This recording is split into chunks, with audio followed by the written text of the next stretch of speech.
دو فیلم هایی که قرار تو سال 2026 بیان. 28 سال بعد معبد استخوان. کارگردان نیا داکوستا. بازیگران آلفین ویلیامز، آرون تیلور جانسون، جک اوکانل، کیلی مورفی، ریفین نمیدونم چی و محصول آمریکا بریتانیا. تاریخ اکران 16 ژانویه 2026 27 دی 1404. مصادره دریپ. کارگردان جو کارنهان.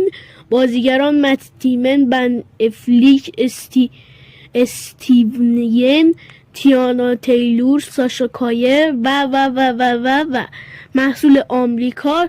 تاریخ اکران 16 ژانویه 2026 27 دی 1404.